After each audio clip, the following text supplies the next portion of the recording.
Hello everyone. It is early November, and so it's time to finally talk about the books that I read in October. And you know, October it's the month of Halloween. Every October I feel like I want to read books that are thematically appropriate to the time of year, and then I kind of fail. So I am going to order the books that I read by least to most appropriate for the Halloween season, okay?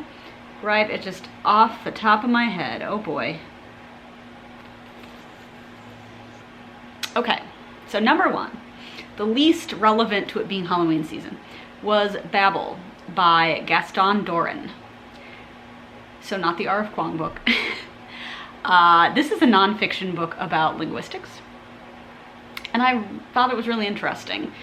He basically looks at the 20 languages which are spoken by the most people.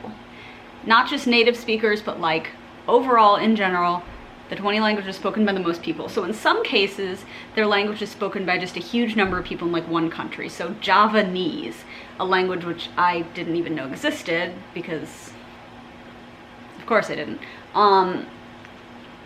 was one of those. But then also stuff like English or Spanish, which is spoken by a lot of people in a lot of different countries.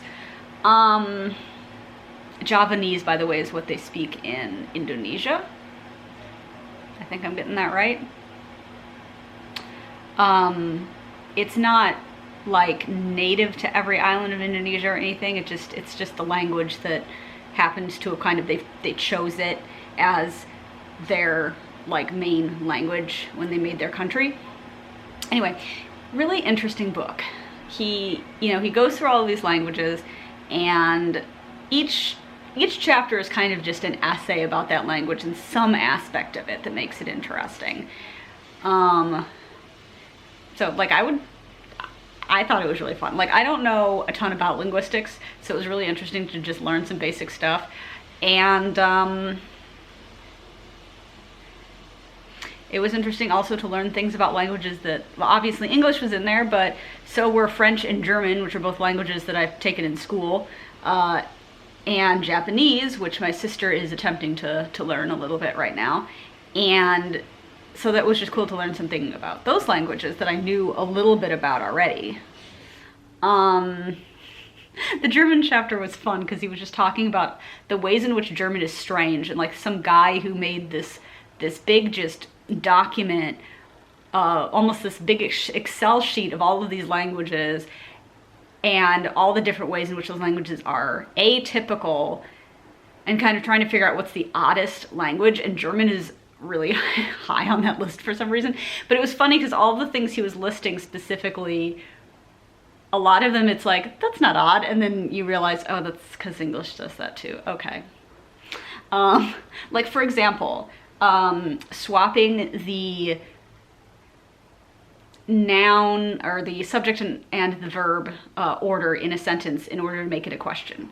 German and English both do that, but a lot of languages don't, I guess. Anyway, so I thought it was great. Also, the author is Dutch, yes, Dutch, and so he speaks a handful of languages.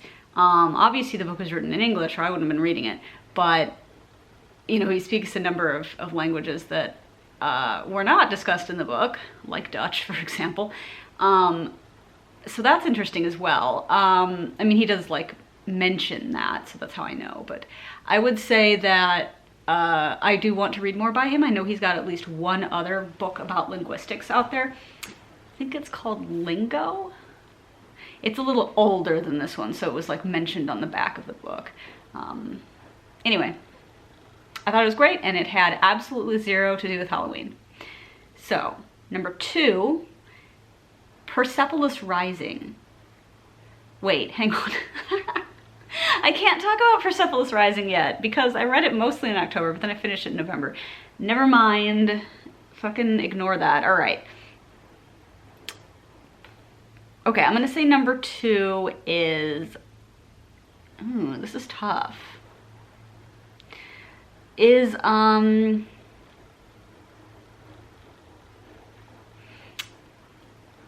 The Plutonium Files by Eileen Wilson. Okay, so The Plutonium Files is another nonfiction book. And this one was honestly pretty fucked up because the focus is on these medical experiments that the American Army did or funded on unsuspecting American citizens and soldiers in kind of generally the first half of the 20th century. So especially in the 30s, 40s, 50s, 60s, general era. I mean, I guess not the 30s, maybe the 30s a little bit. I'm not sure. I don't really remember at what point we had like figured out that there was anything to study with radiation. I mean, obviously we knew radiation existed in the 30s, but did we have access to enough radiate materials to do anything? I don't remember, but the 40s for sure. Anyway, so it was really disturbing. It was also kind of difficult to get my hands on because they didn't have it at the library. And my library is connected to a whole bunch of other libraries in the area, so it wasn't in any of them. So I thought, okay, I guess I'll buy it. Well, the cheapest copy on Amazon was like $105. I was like, absolutely not. So shout out to archive.org for having several scanned copies of it. You can get an account on archive.org, super easy. It's so great. Anyway, so that's where I read it. So it was a bit of a pain in the ass because I was having to read these scanned pages on my laptop, and I just don't like reading books on my laptop. But it was a very interesting book nonetheless. Very disturbing. I mean, essentially, these were radiation experiments done on people who, in most cases, were unaware that they were even happening. And they were done in a number of different states, a lot of different experiments done by different people for different supposed purposes. And honestly, not a lot of information ultimately gathered anyway. And this is all stuff that came out in the 90s, but I wasn't paying attention in the 90s, so, and I've never heard anybody talk about it. So, yeah, that was really screwed up. Also, she talked a lot about the Manhattan Project and the Met Lab in Chicago and like the lab in Berkeley. That was kind of the first chunk of chapters talked a lot about the Manhattan Project and related connected things. And that was also very interesting. At some point I want to read that book about Oppenheimer specifically because I did see the movie and I thought it was great and I'm just very interested. But, so yeah, I mean, Oppenheimer plays his part in this book, but he was obviously not a doctor. He wasn't interested in medicine. He didn't even really like doctors at all, for some reason. So it didn't actually have that much to do with him, but he was in charge of the project, in the Manhattan Project, and then obviously, for the Manhattan Project, all of this uranium and plutonium was being enriched so that they could have enough to use, so that was relevant. Plus, there were several incidents in Los Alamos of people having sudden exposure to a lot of radiation and then, dying. Well, there was one guy who may have accidentally swallowed a bit, and he was actually fine. But a couple of other instances that she talked about of people being exposed to just a sudden large amount of radiation and then dying horribly pretty quickly. Always very, very disturbing. And I think it's so interesting to also just all the propaganda, the way that certain people in the military were talking about radiation as being safe or good for people, even though they knew perfectly well that it wasn't. And there were layers in this, in this story where at some points, maybe they didn't know X amount of whatever is bad for you. Yeah, there was obviously a certain amount of knowledge that people didn't have. But then there would be people like some General Leslie Groves, I believe it was, who he would just straight up lie about Hiroshima and Nagasaki as having yes, people died in these, these bombings, but it was perfectly safe to go to the cities afterwards. No radiation was lingering, which isn't true. I don't know how long it really lingered, but to some degree, because I just don't remember, but to some degree it did. And then also just people died as a result of that radiation exposure years later. Like, it's a whole thing. And so he would just like lie about that. It was a very interesting book. And I'm glad I finally got around to reading it, even if it took some extra effort, but it was pretty disturbing. So in a way, it was appropriate for October because it was just like, it was, nonfiction, but it was a highly disturbing topic. And, reading about these different experiments, like, there was this whole one in, God, I want to say, Memphis, Nashville, something like that. I could be 100% wrong though. Where all of these women going to this one, like, clinic, all these pregnant women, right? They were going there to get, checkups, drank this radiated stuff without knowing that that's what it was. They were told it was like vitamins or something. Like, what the fuck? Like, what do you think is gonna happen? Anything good? Like, it was just really frustrating to read so many examples of people who, like, were sick, were dying, were sick, maybe dying, but maybe diagnosed with something worse than what they really had, so they weren't really as dying as everybody thought they were. People who just weren't very well educated. It's like, people have to be able to trust that medical professionals have, like, their best interests at heart, because we don't know that much about medicine, especially when you're sick and you don't really have, like, the wherewithal to ask a bunch of questions. You're just like, this person needs to take care of me, and you need to trust they're not gonna, like, inject plutonium into your veins for some reason. Yeah. It's not great. Or, like, they did it, and not just sick people, not just also poor people, also prisoners. Like, there were these experiments done on men who were in a prison in Washington State, and, like, they knew they were being experimented on, because it was this, like, it was irradiation of the testicles, I think, specifically, which, like, why would anyone agree to that? But they agreed to it because they were paid. And I think they also got a free vasectomy at the end of it or something. But, like, I don't know, it's, it also made me think of, sorry, I'm talking about this too long, I'll stop, but I had to take an ethics course in graduate school. And, like, one of the things that you're taught about, and this was because, I'm in a field where we do experiments that involve medical stuff with people. I personally have never really had to do, to really interact with patients or anything. But when it comes to the people who can participate in this kind of stuff, in clinical trials, like, there are lots of different just categories of people who can't participate, and prisoners is definitely one of them. Students is another one. Like, as graduate students at the university, we weren't allowed to participate in these kinds of things, basically because I guess at some point somebody kind of wrote up all these rules, like, listen, these are relationships that are more coercive just naturally, so you can't necessarily trust that a medical student or a prisoner or, like, whatever, like, is capable of saying no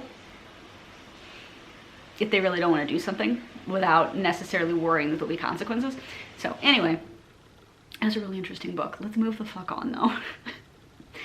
All right, number 3. I'm gonna say Murder on the Red River. So this one, we're moving closer to the Halloween vibe because this is a murder mystery. But it really wasn't very focused on the murder mystery of it all. Oh, sorry, by Marcy Rendon.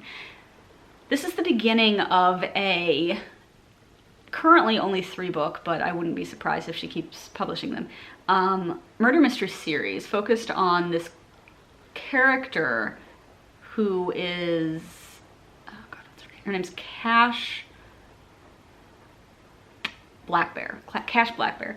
And she is living in the 1970s in Fargo/Moorhead. And she is a Native American. And I am a complete dumb idiot who cannot remember the name of the tribe that she belongs to. Oh my God. I almost want to say Ojibwe, but maybe I should look it up. I'm gonna look it up. Okay, I'm back. And I was right, she is Ojibwe. So you know what? I should believe in myself. Okay, she also kind of has visions. she has dreams that reveal often just sort of places and vibes to her, and they're not necessarily super informative, but she'll go to that place and then, you know, it'll lead her to somebody or whatever. So anyway, it was an interesting book, I think mainly for the character and setting, because we learn a lot about Cash's past in that, I mean, she's like 19, so it's not that far past, but her childhood, her mother was an alcoholic who had her kids taken away, I think multiple times. It's a little bit odd because Cash was like, as far as I could tell from the book, Cash was like 3 or something when, maybe 6. But she was really little when she was ultimately taken from her mother and put in foster care, and yet she remembers all this stuff that I feel like she shouldn't be able to remember because she was just so small, but whatever. She had these siblings that she never saw again, has no idea where they are. I'm assuming they were put in foster care, sure, but she doesn't know where, she's never heard from them again. Yeah, so it's pretty disturbing. I mean, of course there's the element of like, this woman had her children taken away because she got in a terrible drunk driving accident. I honestly wouldn't be surprised if, because I don't know, it's like her siblings were taken to the hospital because they were injured and then she never saw them again, like maybe they died. But the thing is that she's never really looked into it. She's just kind of like continued living her life, and it's all kind of like traumatic, you know, but she was bopped between a load of different just foster families in the area, and, you know, treated badly for being Native American and for being a little foster girl. And now what she does is generally she drives trucks for farmers. So when they're doing their harvest, she'll like drive the truck that's picking up all of the corn or whatever's getting dumped into it, and then go and deliver that truck to a silo, that kind of thing. But this one guy who she's been close to for years, who is the sheriff, who originally like kind of looked after her when her mother was in that car accident, and he's checked in on her over the years. Obviously, like, sometimes there's a murder and sometimes she's sort of tangentially related to investigating it, because obviously that's not her job, but, you know, she pokes her nose in a little bit. So in this one, a Native American man is found dead. He's been shot, I think it was, or stabbed. He was stabbed. Anyway, either way, it doesn't matter, he's dead. And so she helps figure out who he is through visions which assist her. And then it's really depressing because, like, his wife is obviously like super distraught, but also they have 7 kids, and then she drinks herself to death, and like, what a move.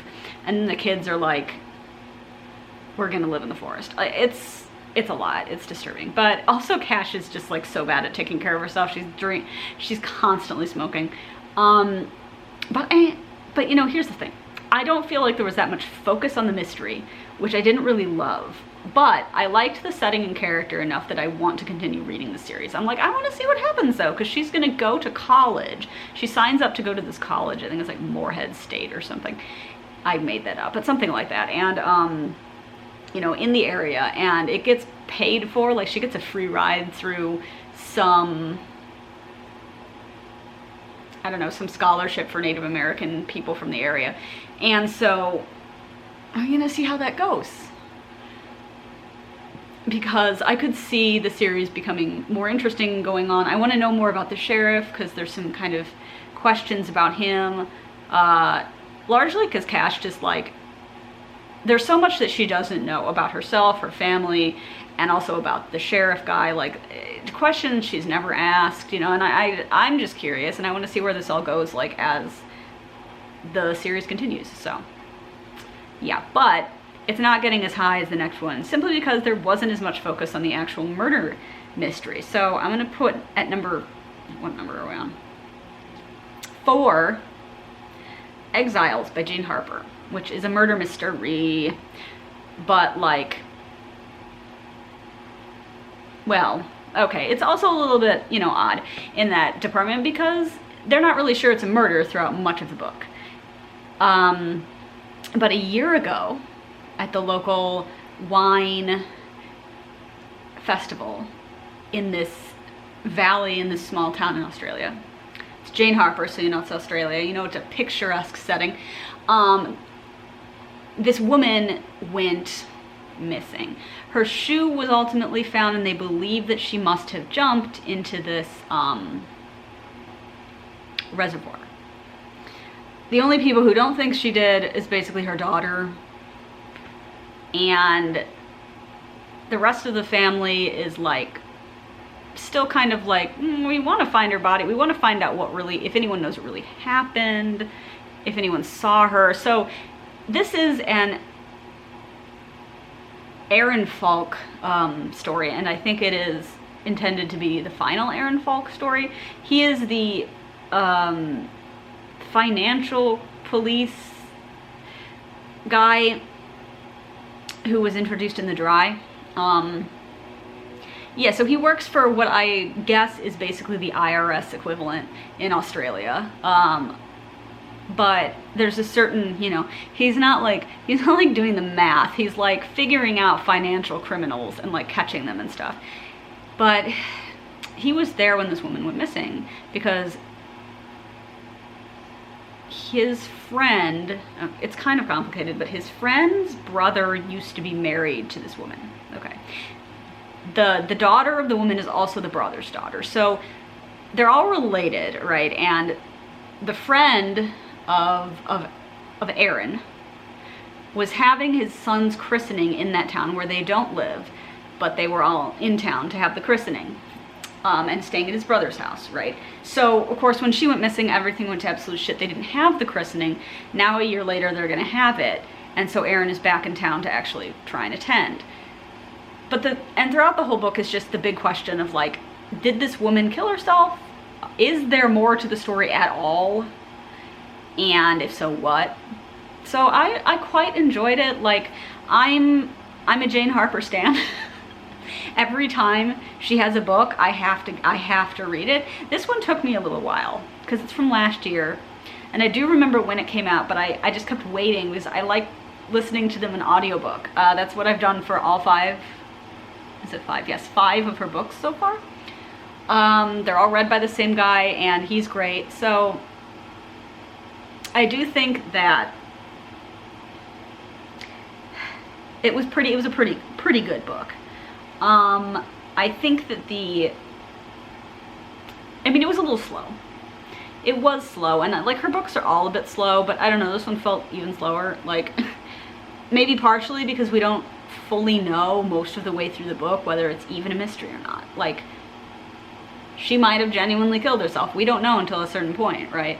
And like, there's also the question of just some other stuff. Like 6 years ago, there was a man who was hit by a car and knocked into the reservoir. Is that related? And I mean, I guess as a reader, you're kind of like, probably, but you know, they don't know that. So yeah, so a little slower than I might have liked. Like, I just wanted more revelations earlier, I guess, to kind of keep my interest. Also, why is it called Exiles? I can't figure it out. I don't understand it. Does Australian English have some extra cool, like, meaning of the word exiles? Because I just don't know. All right. And let's talk about the 5th and final book that I read in October. Like, let's get to the end of this. And this was the weirdest and creepiest thing I read in a month. And that was Walking Practice by Dulki Min. So this is a weird one. It's quite short, translated from Korean, and has a bunch of illustrations in it that are basically just of kind of like weird, blobby, like fucked up, organic, like a creature that is turning itself inside out and is made up of all of these strange, like, globular, like, and there's teeth and there's, you know, like, you know how tumors can differentiate in really fucked up ways and grow teeth and stuff? That's kind of what the art reminded me of. But, oh god, how do I explain what this book is about? It's deeply strange, but essentially it's about an alien who crash landed on Earth and has no real way of getting back, and can disguise itself as a human, and does so in order to seduce people and then eat them after having sex with them. So it's a very weird book. It's very focused on like bodies and just lots of nastiness and on sex, and it's disturbing and strange. And I liked it. I mean, overall, like I said, it's short. It doesn't really have a plot. Like, it kind of does. Things happen, but it's really much more about just like following this alien, living its life, and it's gross. And there's a lot of murder. And I enjoyed it. Also, I feel like it has some kind of interesting, just not even things to say about gender and presentation necessarily, but just those are what the vibes are around in a way. Like the kind of grossness of bodies. And also sort of cannibalism. It isn't really, because it's an alien eating humans, but still. So honestly, like, very strange, but I'm glad that I did read it, because I mean, it sounded intriguing to me when I heard what it was about, and it was intriguing, and it was very weird. And that was probably the most spooky season thing that I read this year, I'm gonna say, right? Like, or this October. So that at least was a success. And we're already like over a week, into November as I'm recording this. So November is off to a good start. So we're just gonna see when I talk next how that all went down. And yeah, thank you and goodbye.